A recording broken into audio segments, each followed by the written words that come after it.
നമസ്കാരം, മറ്റൊരു വീഡിയോയിലേക്ക് ഏവർക്കും സ്വാഗതം. നമ്മളിന്ന് വളരെ ഇമ്പോർട്ടന്റ് ആയിട്ടുള്ള 4-5 ചോദ്യങ്ങളാണ്.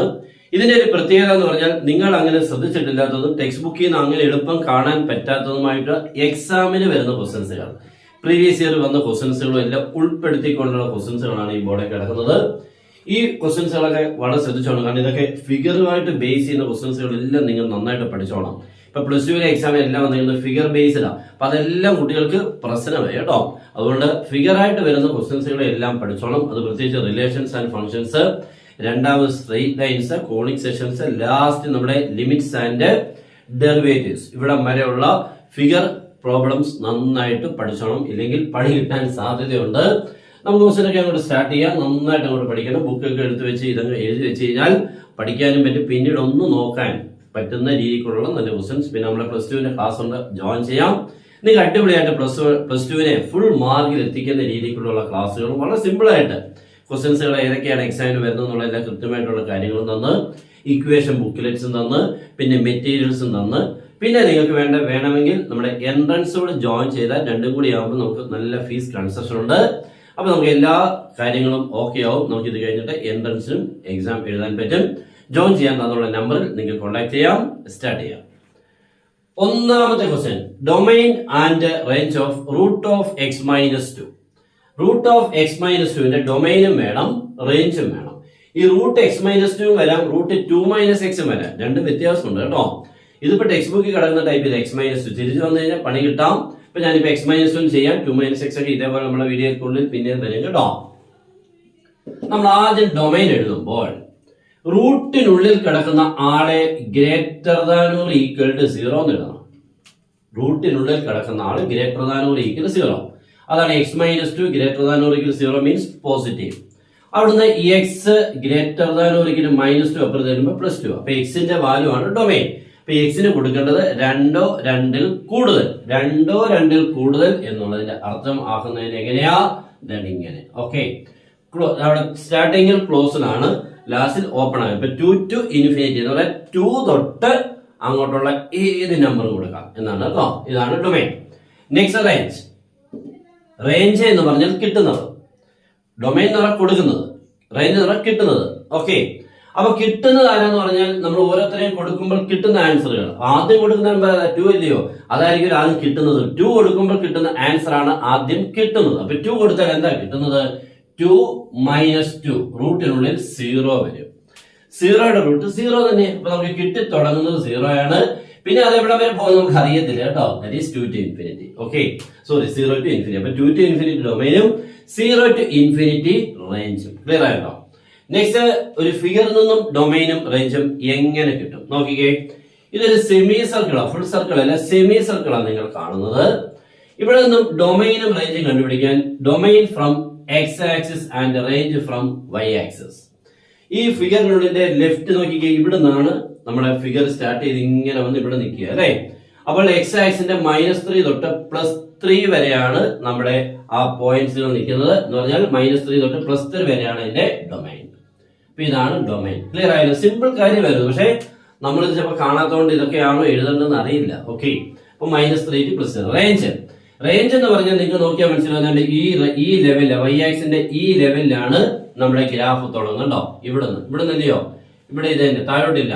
അപ്പൊ ഇവിടുന്ന് ഈ ലെവൽ എന്ന് പറഞ്ഞാൽ 0 ആണ് കണ്ടോ. ഇത് 1 0 അറിയാലോ, -ആണ്. ഈ 0യിൽ നിന്നുമാണ് തുടങ്ങിയിരിക്കുന്നത്. y-axisലെ എവിടം വരെ പൊക്കത്തിലുണ്ട്? 3 വരെ. That is 0 to 3. That is the range. അപ്പൊ -3 to +3 ഡൊമൈനും 0 to 3 റേഞ്ച്. അങ്ങനെയാണെങ്കിൽ ഇതിന്റെ ഇക്വേഷൻ ചോദിക്കാം. Equation of this semi circle. Semi സർക്കിളിന്റെ ഇക്വേഷനും സർക്കിളിന്റെ ഇക്വേഷൻ ഒരേപോലെ തന്നെയാണ് കേട്ടോ.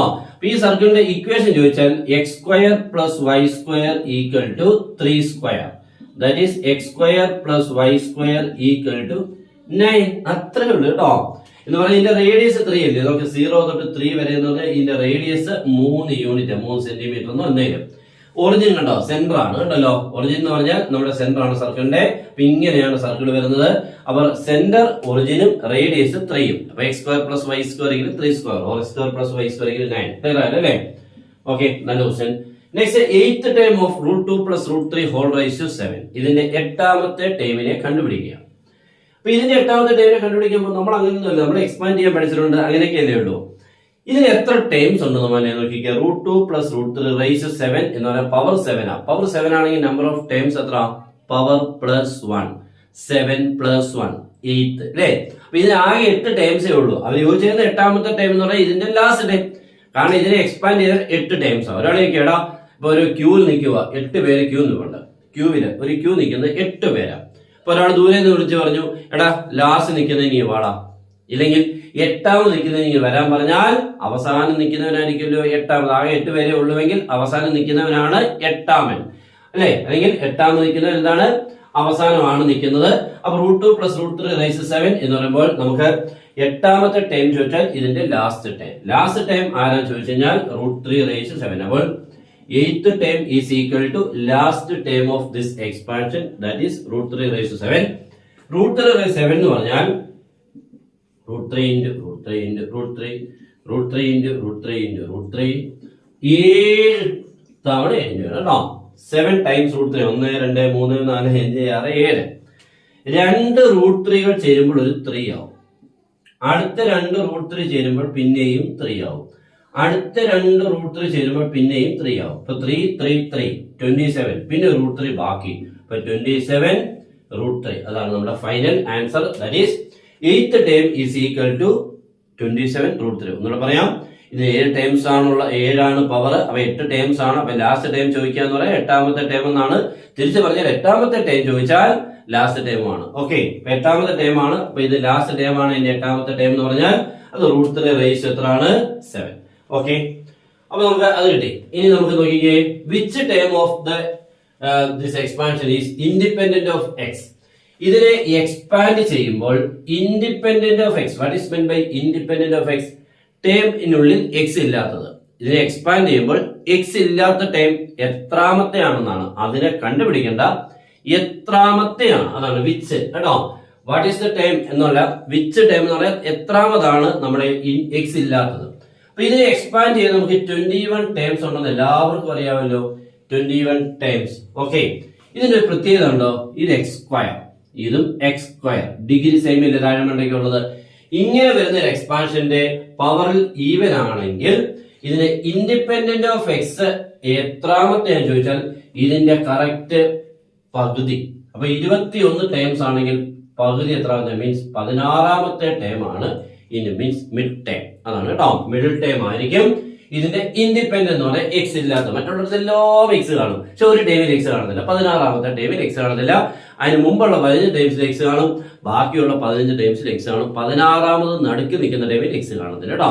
അപ്പൊ ഈ 16ാമത്തെ ടൈം ആണ് എക്സ് ഇല്ലാത്തത്. അപ്പൊ independent of X containing in 6th time, 16th time. Okay, next number of times in x² - 4x + 4 raised to 15. ഇതിനെ എക്സ്പാൻഡ് ചെയ്താൽ എത്ര ടേംസ് കാണും? നമ്മൾ ഇവിടെ പറഞ്ഞപ്പോൾ എന്താ, പവർ 20 ആയപ്പോൾ 21. ഇപ്പൊ ഇവിടെ പവർ 15 ആണെങ്കിൽ 16. തെറ്റാണ് കേട്ടോ, അല്ല. അപ്പൊ 16 അല്ല, 1 2 3 ടേംസ് ഉണ്ടെങ്കിൽ നമുക്ക് അത് പറയാൻ പറ്റില്ല. 2 ടേംസ് വരുമ്പോഴാണ് നമുക്ക് 1 കൂട്ടിയാൽ മതി പവറിനോടുകൂടി. ഇവിടെ 3 ടേംസ് ഉണ്ട്. x² - 4x + 4 whole raise to 15 എന്ന് പറഞ്ഞാൽ x² - 4x + 4നെ x - 2 the whole square എന്ന് എഴുതാം കേട്ടോ. x² - 4x + 4 can be x - 2 the whole square whole raised to 15, that is x - 2 raised to 30 എന്ന് എഴുതാം കേട്ടോ. അപ്പൊ ഇതിനെ നമുക്ക് actually x² - 4x + 4 raised to 15നെ x - 2 whole raised to 30 എന്ന് എഴുതാം. ഇപ്പൊ നമുക്ക് നോക്കിക്കേ, 2 വരെ ഉള്ളൂ കേട്ടോ. 2 വന്നു കഴിഞ്ഞാൽ ഇതിന്റെ പവർ എത്രയാണോ 1 കൂട്ടി 31 ടൈംസ് ആയിരിക്കും ഇതിനുള്ളിൽ ഉള്ളത് കേട്ടോ. പവർ +1 അല്ല, ആദ്യമേ പവർ +1 അപ്ലൈ ചെയ്താൽ തെറ്റും. അപ്പോൾ അകത്ത് 2 പേര് വന്നു കഴിഞ്ഞാൽ കുഴപ്പമില്ല. ഇവിടെ 3 പേരായതുകൊണ്ട് നമുക്ക് തെറ്റാണ്. 2 പേരായി കഴിഞ്ഞാൽ നമ്മുടെ ബൈനോമിയലായി. അപ്പോൾ പവർ +1 31 ആണ് number of times. Okay, next NCn - 1. NCn - 1ന്റെ വാല്യൂ ഇതിനുള്ളിൽ എത്രയാണ്? 1 ആണോ, 0 ആണോ, n - 1 ആണോ, n ആണോ? NCn - 1 എന്ന് പറയുന്നത് ഇങ്ങനെ ചെയ്യാമല്ലേ, 7C6, 10C9, 12C11 ഇങ്ങനെയുള്ള പ്രത്യേകത ഉള്ള രീതി ഇവിടെ. ഇതിനേക്കാൾ 1 കുറവ് ഇവിടെ കണ്ടോ, ഇതിനേക്കാൾ 1 കുറവ് കണ്ടോ, 12 കണ്ടോ. ഇവിടെ n, ഇവിടെ n-1 ഒന്ന് കുറവ്. അങ്ങനെയാണെങ്കിൽ ഇത് തന്നെയായിരിക്കും നമ്മുടെ ആൻസർ. അപ്പൊ n തന്നെയായിരിക്കും നമ്മുടെ ആൻസർ. 7C6 7 10C9 10 12C11 12 ആണ് കേട്ടോ. ഓക്കെ, അപ്പോൾ നമ്മുടെ ക്ലാസ്സുകൾ ഇനി ഇങ്ങനെ വന്നുകൊണ്ടേയിരിക്കും. മാക്സിമം നിങ്ങൾ ഷെയർ ചെയ്യുക, ഇഷ്ടപ്പെട്ടെങ്കിൽ ഒന്ന് ലൈക്കും ചെയ്യുക, നമ്മുടെ ചാനൽ ഫോളോ ചെയ്യുക. +2 നിങ്ങൾ അഡ്മിഷൻ വേണമെങ്കിൽ ഉടൻ തന്നെ നമ്മുടെ വാട്സപ്പിൽ മെസ്സേജ് ചെയ്യാം അല്ലെങ്കിൽ കോൾ ചെയ്യാം. ഓക്കെ, അപ്പൊ എല്ലാവർക്കും ബെസ്റ്റ് വിഷസ്. Good bye.